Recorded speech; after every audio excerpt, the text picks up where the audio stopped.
Thanks, Carols, Fluttershy said nervously. While she adored Rarity, Applejack, and Rainbow's younger sisters, the three tended to be overzealous for their Girl Scout passes. If overzealous could be best described as religiously fervent on the level of the inconsistent. In fact, seeing Sleebell, Applebloom, and Skulu standing there, huge grins on their faces, Fluttershy was sure this was probably not a good idea at all. How much do I owe you? Fluttershy asked. Oh, it's nothing at all, Sleebell replied. We're doing this for our babysitting badge. Consider it gratis. Skulu narrowed her eyes. Gratis? Where are you, dictionary.com? I ever heard my mother using you in the college for editor, Sleebell explained. Girls, can we not do this right now? Applejack Bloom groaned, nearly face palming. Besides, we're both Angel, and I don't know about you, but I'll tend to keep my promise. Fluttershy blinked. Excuse me, Applebloom? Leia, I know this sounds silly, but I noticed your accent isn't anywhere near as strong as your sister's. Yeah, my English teacher who had A Mac before said the same thing. She thinks because I grew up here in Camelot during my formative years, while my siblings had their childhoods back in Oklahoma. Sure, I'm gonna be an accent. This is because I'm around my family enough to pick up some of it. Skulu groaned again. First is gratis, now it's formative years. Does everybody I know secretly have a Wiktionary fetish? Can we not do this again? Sleebell retorted. Not all of us want to become suburban like you. Hey, look. Just because I already have my career mapped out doesn't mean I need to be smart about it. I mean, hell, I'm gonna be a fire pilot. Those guys rock. Skulu, Fluttershy pointed out. I don't know if you know this, but fire pilots are highly educated. They have to do math all the time while they're in the air. The sudden crestfallen look on Skulu's face was so strength-worthy, both her friends had to clench their mouths to prevent laughing outright. You're joking, right? Fluttershy shook her head. No, I'm afraid not. I remember in 6th grade, one of my classmates brought her uncle to show and tell, and he was an Air Force fighter pilot. He said they use math all the time, doing the numbers in their heads. In their heads? Skulu said numbly. She almost sounded as though she was ready to take off on wings she couldn't fall with. Holly, cheer up, Applebloom said, patting her friend on the shoulder. There's always, what do you do that's decent? Well, that's my key to get Fluttershy out of here, Rarity replied as he stepped out of the bathroom. What's his idea? We have to meet up with Pinkie. I figured we could go to the spa. We have an appointment at 1:45. That would be great, Fluttershy's fawn-haired teen replied. Well, will that drive Pinkie up the wall? Yes, but you know, Lotus and Hollow need lawful challenge. As he assumed a grin. After all, it take a team all day at sunset. They should be able to handle anybody. Sunset suddenly sneezed. You coming down with a cold? Trixie asked. They are, see? Let me know so I can stay clear, Applejack said, only half joking. For some reason, I'm always catching colds during the summer. The last thing I'll need is one. No, I think it was involuntary emotion, Sunset replied. Or maybe it's like anime, where if you sneeze and someone's talking about you, Rainbow suggested. In turn, the present-hair athlete suddenly had 3 other girls stare at her. Or maybe not. Sunset rolled her eyes. You watch way too much anime, Rainbow. What was the thought? Yeah, you do know it's a bodily response more than being sick, right?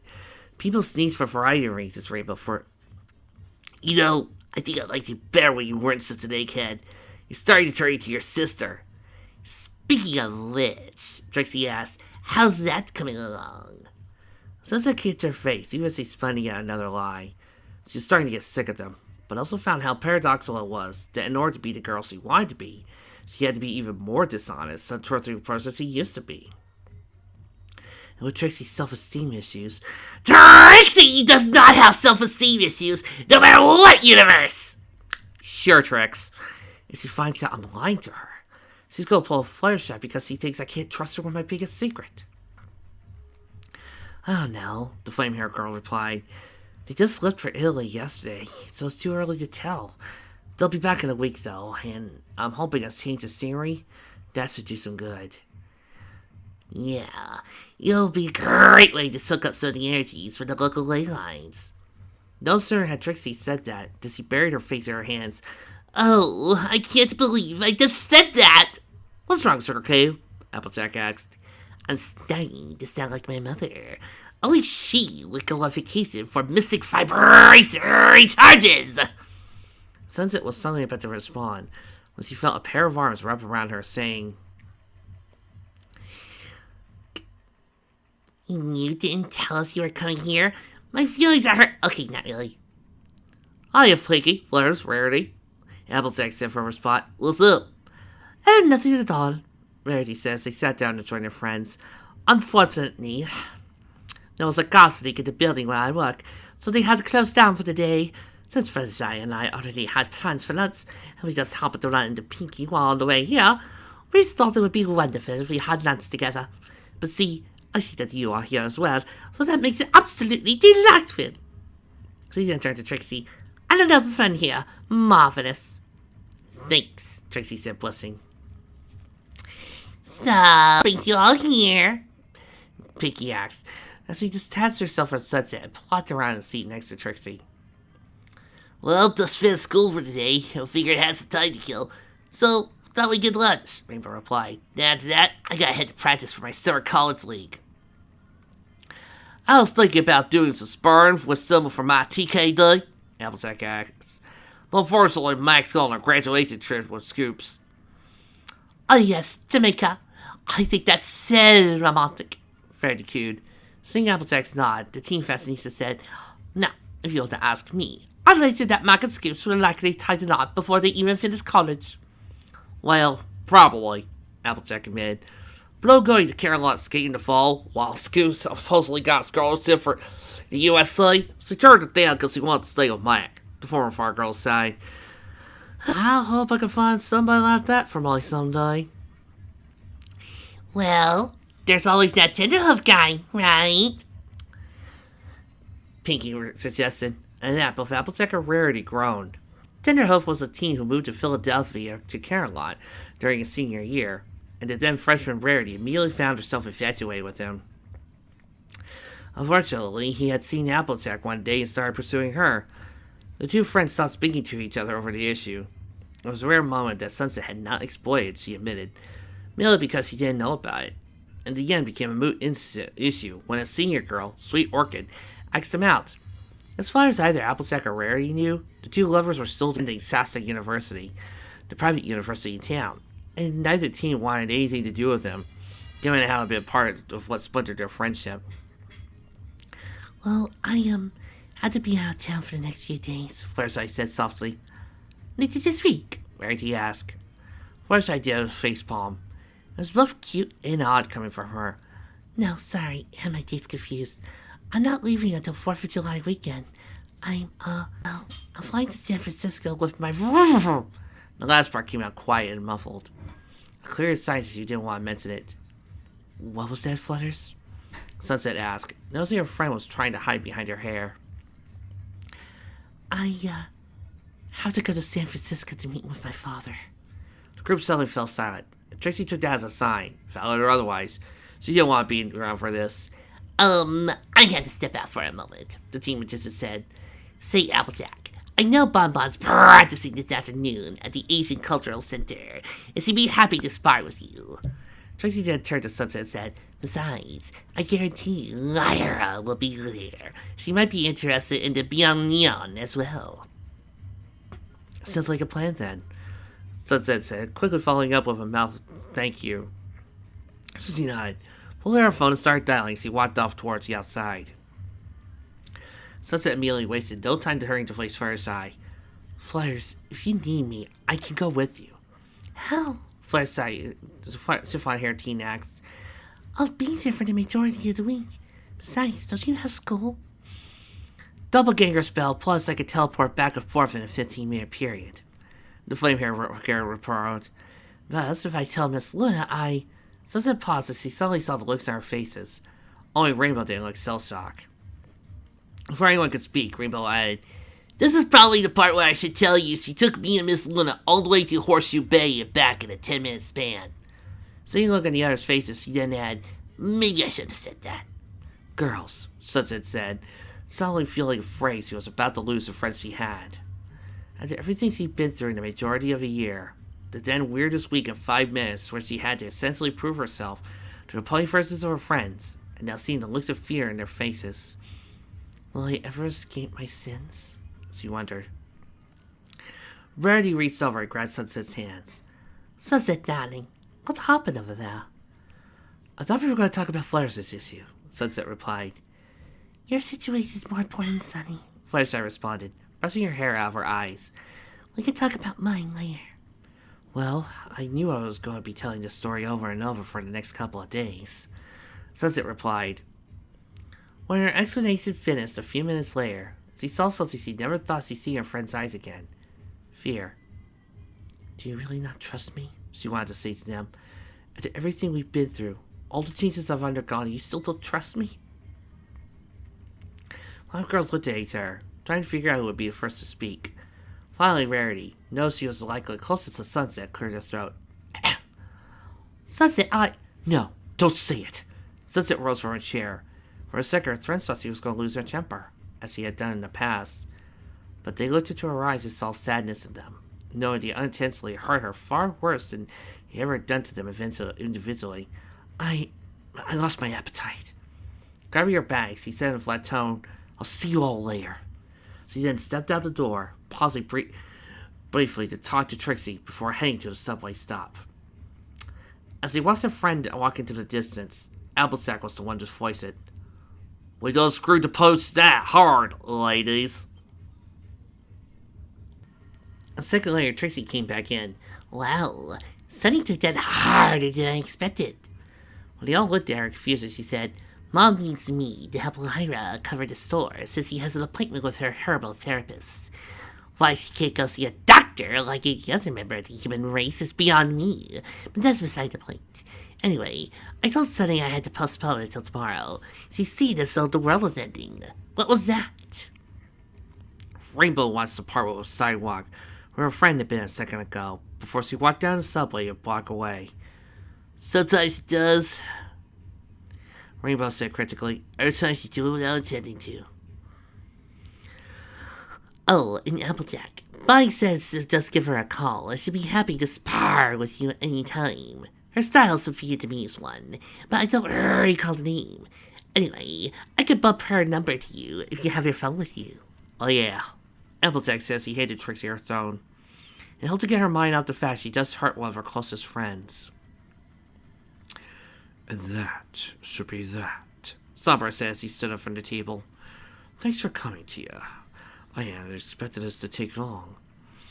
No, that's fine, Celestia replied. Besides, like you said, it was an eye-opener for me.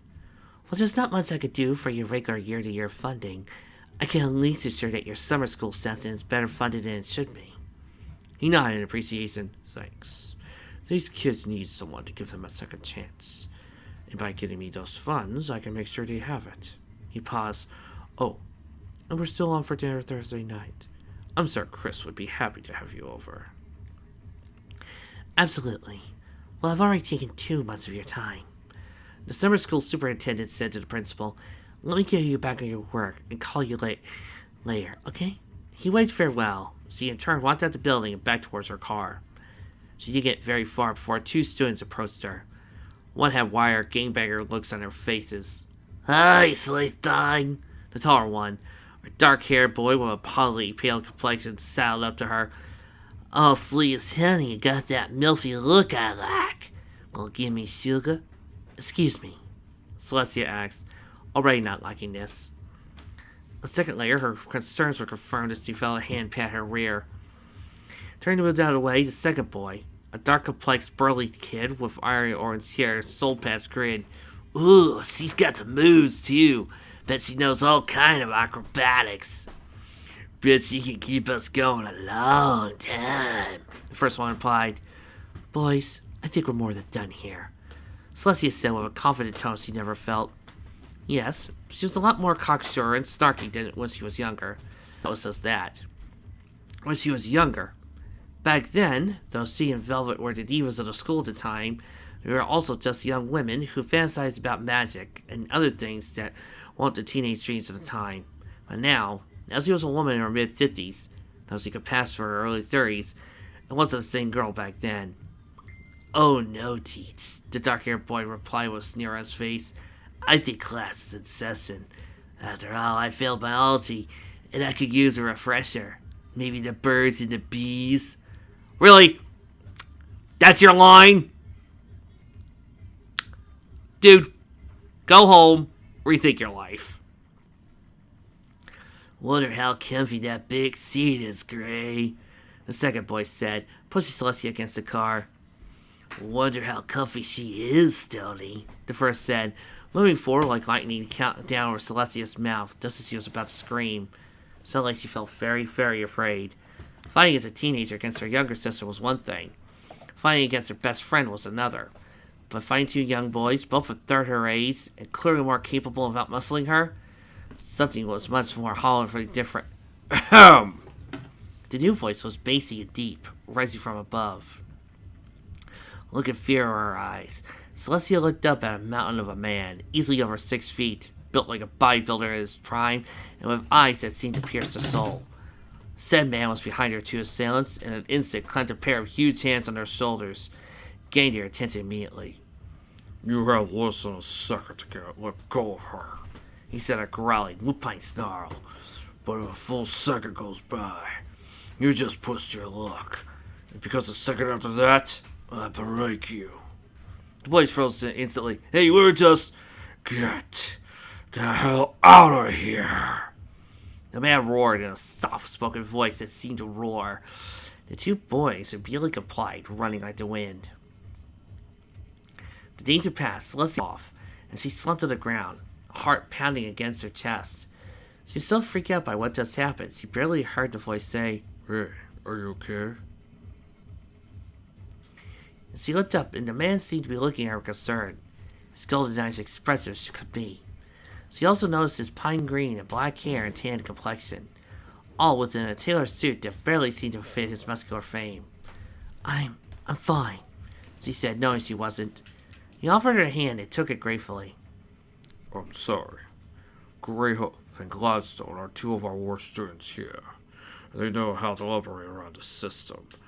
Hell, I think they even got their POs full." "POs?" "Parole officers. Those two have criminal records already, but they're only here because some bleeding heart judge thinks it can be reformed. Personally, anyway, I hope you're okay, Miss Celestia," she said. "Oh, the superintendent." The sudden look on his face went from concern to comical. It was priceless. "Shoot, Dr. Sombra's going to have my ass. And I just started this job, too." "You did?" "Yeah. Started last month after I got out the army." He told her, 75th Rangers, by the way. The way he said it, followed up by a wolfish grin on his face, clearly indicated that he would have to do something about the two boys if they got out of hand. "Anyway, I should introduce myself. Sable Loam. I'm the new civics and earth science teacher here." 2 degrees? That's a bit unexpected, she replied, meaning it. Even some of the overachievers on our own staff didn't have 2 different degrees. "Hey, look at me, I got medical and teaching." "Yeah, I was always in overkill mode, even for Army Special Forces," he laughed. "But to let it get around might ruin my tough guy image around here," he said with a wink. "Don't worry," she told him. "Your secret's safe with me. And I can't thank you enough for saving me." "Hey, all in a day's work," he told her. "Now if you'll excuse me, I'm on the clock, and the lunch break's short." A thought came over Celestia's mind. "Well, heroics do deserve a reward. Let me buy you lunch, okay?" "I couldn't." "No," she said. "I insist. I owe you, Mr. Lowe. Who knows what those boys would have done to me if you hadn't been there?" "I do," he said softly. "That's why they have parole officers." "You know, I hate doing this," Octavia told Sunset as they rifled through Twilight's room. "Why are we doing this again?"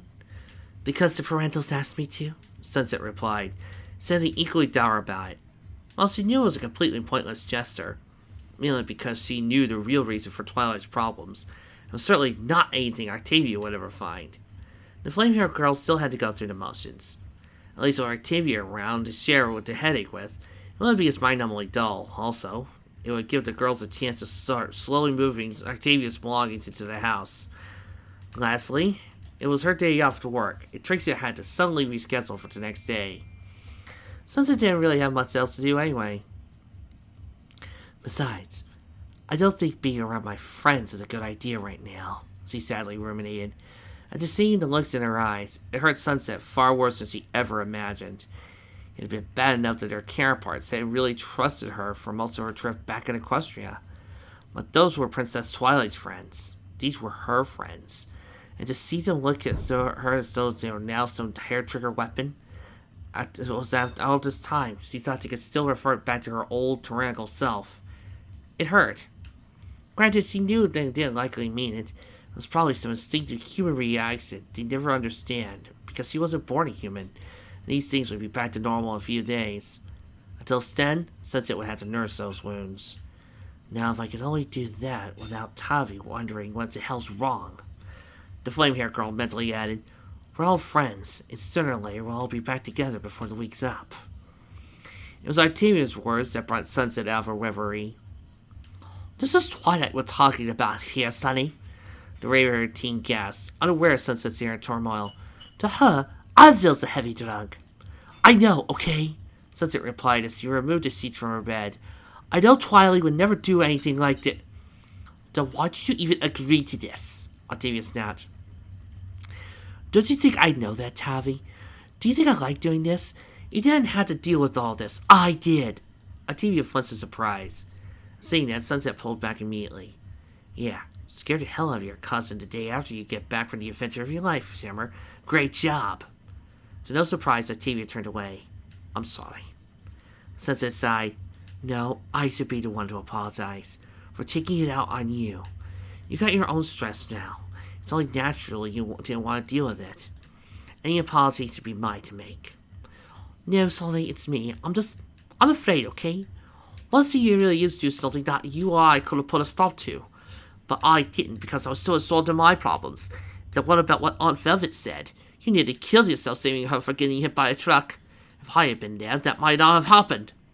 Tavi, Sunset insisted as he patted her sister uncomfortably on the shoulder. It's been rough for everyone. And yes, while you made some mistakes, so did I. We all did. But dwelling on it doesn't make anything better. Especially if you've been so terrified of your past, when you finally return to your home world, you fear the one pony who had been like a mother to you is trying to kill you. You just had to roll with the punches and keep moving. You sure? Sunset rolled her eyes, more about needing to keep up appearances than anything else. Would you stop being worried? I'll bet right now she's relaxing on a beach somewhere, working on her tan at Sunday at 6:30. Yeah, and? Octavia shook her head. Duh, time zone difference? It's called be what, 3 in the morning or something over there? What else? Sunset said as she heard a knock on the door. That must be the people. You keep looking and I'll go get it, okay? Yeah, stick me with the tough job. Octavia Moth grumbled and continued to look through Twilight's plushie collection. Sunset smiled and departed the room. At least one of my family's back to normal. She said to herself. She went down, pausing only to grab her billfold out of her purse. Finally reaching the door, she opened it and there, holding 3 pizzas, was Applejack. Behind her were the other girls. I'm guessing you weren't planning to eat the whole pizza alone, were you? Edwin asked. Sunset blinked briefly before coming back. No, Tommy's here and she and I are, well, I told you about that already, so. Then we make this quick, Meredith piped up. Well, sorry. Yes, you're having these new abilities are rather surprising. But we've known you long enough to know that you wouldn't do anything untoward with them. Yeah, and I know that none of us will forget the person you used to be, Rainbow chimed in. When I, probably should have added that we know you're not the person anymore. Not now and never again. In the back, Fluttershy and Pinkie said nothing, merely giving encouraging smiles. Seeing that, Applejack didn't add, Well, I'm hoping you can forgive us of that. Nothing to forgive, Sunset said, giving her friends a smile as Sunny said her name. Inwardly, she felt relieved to know that after everything, they still believed in her, even as she told herself as much not a few minutes earlier. Come on, I'll get Tavi. As Celestia sat down at the table, she spoke aloud. Remind me why we're having dinner together. Stepping away from the chair after assessing her like a gentleman, Sable headed towards his own seat. Well, unfortunately, those two miscreants got into trouble again within earshot, forcing me to forego our lunch plans. But seeing as how you insisted I should have been rewarded for saving you, you decided that dinner was an acceptable alternative. Works for me, she said, flashing a smile as the waiter passed her a menu. So, tell me about yourself, or should I just make up the details? Well, making up the details is always fun, the man said with a grin, but usually sort of wrong.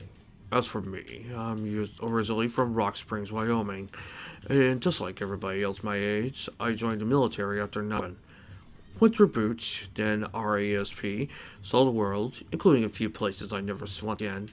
Got my degree, then decided I could do more outside than in. Signed up for the DoD's troops to teachers program. There, they had an opening here, and I took it. The look on Celestia's face was one of intrigue. Sounds interesting. Well, he said with a grin, at least with my students, I know where the attacks are coming from. Depends on the school. Over the course of dinner, the two colleagues chatted back and forth about various things. Sable had never been to Carolot prior to moving here. He chose it merely because he liked the images from the tourist bureau, something Celestia laughed at. He was surprised to find that she was originally from San Diego and Italy prior to that. She explained she had gone to college here and just never went back. Instead, her family followed her up north. They talked about various things, trivialities and pointless comments, and did a lot of smiling at each other. Finally, as dessert came around, Sable nodded and said, Well, that's settles it. Settles what? He leaned on the table in a roguish manner. Settles whether or not I ask you for a date this weekend. The look on Celestia's face was one of surprise. You do realize I'm older than you, right? He shrugged. What? A couple of years? Doesn't bother me. My mother's older than my father by a few. How old are you? She asked him. 31. Why? She smirked. You're slightly older than half my age. I'm 56. As his jaw dropped for surprise, he smiled. Youthful looks have always run my family. I'm guessing it's due to my Italian blood. That, or I'm just lucky. Trix? Yes, we know. You're having confused thoughts right now, aren't you? Yes, Trix, I so am. It's okay. If it'll make you feel better, Trixie will electrocute you either way. Thank you, Trixie. I needed that. Zero!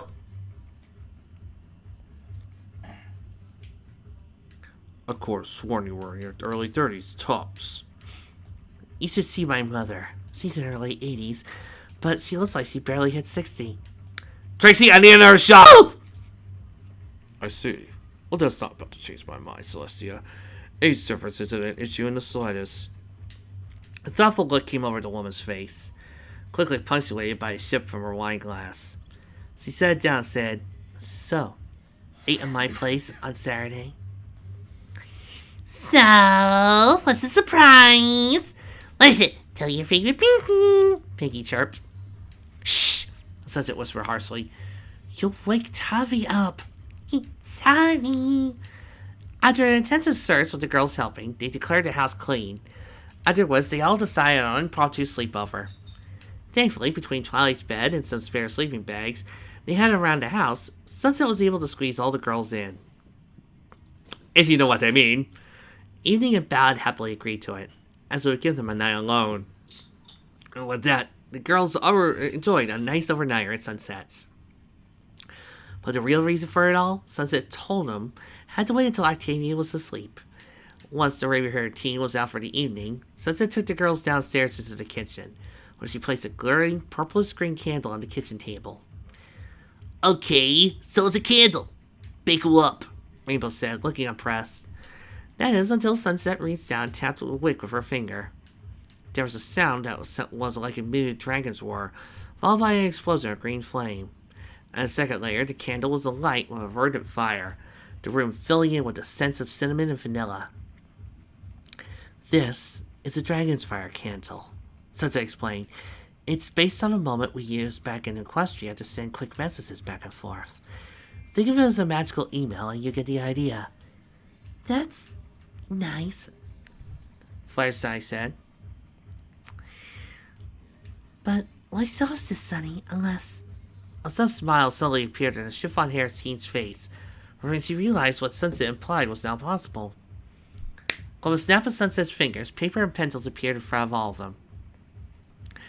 Basically, what you do is write a letter, and then once you're done, place it over the flame and think about who you wanted to go to. The flame will burn it and reconstitute the paper on the other side. Our girl's got it. So we can send... Yes. Well, technically you could send anything. Gifts, furniture, etc. But I thought you might want to start simple first, Sunset said with a smile. Just something short and sweet to send to Princess Twilight, so you can say hi. Later, once I don't have to worry about anyone waking up at an impromptu time, we can send other stuff. The girls didn't need to be told twice. They immediately started working on their missives. The silence only broken by Pinky asking if it was possible to send in incredibly larger things, until Sunset said yes. They could, in theory, send a blue whale, and no, that wasn't going to happen. And while the other 5 wrote letters to their absent friend on the other side of the dimensional, Sunset began to write her first report. Dear Princess Celestia, I'm not really sure what to say. It's only been a day since I last saw you, so there's really not anything to report, and I haven't heard from my family yet. I'm assuming they're enjoying Italy, so I don't know how Twilight's doing, but I'm sure she's fine. At least that's what I'm going to keep telling myself. I have more to report later, I'm sure, but you know, I really got to send you a laptop next time I write. It'll be easier to communicate through. Actually, I think I have my old cell phone. Maybe if I could magic the text out of it, you can send texts and emails that way. That, and I could download some on me. Well, probably getting a little tired myself here. Anyway, I want to let you know I'm okay, and that you'll be hearing from me more in the future. I promise. Please tell every pony that I send my regards, and hope to see you soon. Sunset. And with that, Sunset folded the shiny paper, sitting on top of the flame, and watched it disappear in a puff of green fire, smoke, and melts of magic. See? Easy, she told her friends. One by one, they all did the same, watching their letters vanish into jade-hued flame. And you're sure she's gonna get it? Rainbow asked. Trust me. You know it, do you? Applejack replied. In a house in the 16th arrondissement de Paris, a phone rang. A gentleman pushed off a dozing girl off of him so he could answer the gently chiming receiver. Bonjour. Est monsieur ceci à la maison? C'est Mademoiselle Rocher. The speaker on the other end of the receiver said in a clearly conspired disguised voice. Je crains que monsieur est en vacances en Italie. On tient tragédie et il devrait passer à côté de la déplacée de la belle de 3 enfants. I am right now so glad Mom didn't walk by. She hates it when I mess up my prance. Trixie does too, but she also comes from New Orleans, and, well, New Orleans and French Canadians don't exactly see eye to eye when it comes to speaking the language. I know, Trix. I know. The banter was seen as flirting to a bystander, like the one in bed. But in truth, this was a prearranged set of passphrases. This is Delta, switching to a French-inflected English. Go ahead. We have our contact spoken to Alpha. He states he'll not stand in the way of our plan to Do tell. He wants a certain plot of land currently under partial ownership. If he takes ownership, he'll be content with that. I expected that. Ptolemy discussed this with the Spanish and Vatican, but neither are budging. I suspect it will take time, but if Alpha will support me, I will see this through. Understand, sir. I'll send my courier immediately. As for the designated, dispatch 01. Don't kill him, but incapacitate him to the point that it removes him from the line. Obviously, I don't need to specify to make it look like an accent. Leave O2, OA, O3, and O3A alone, but continue to monitor them. I do not want them to find out what's happening. Furthermore, do you have that consistency in case they move left? Understood, sir. As for the leftward move, ETA has some contacts in the air that may be of use. You can use them to keep track of targets should they move into the zone. But it will cost, sir. Unfortunately, we won't be able to deal with professionals. Money is no object. Keep tabs on everyone. With that, he hung up the phone. not wasting time on pleasantries, knowing the person on the other end wouldn't bother. Either, it was part of the reason why he hired them after all. He turned and looked at the girl on the bed. Perfect. So much like her in every possible way. Right now, she was strung out on that German drug his connections had supplied him with. The colorless puppet would be an understatement. A puppet had the option to fall, so he didn't even have that much. He grinned. A rictus that had no warmth for Juggularians. He had power. Power over her. Power over his minions.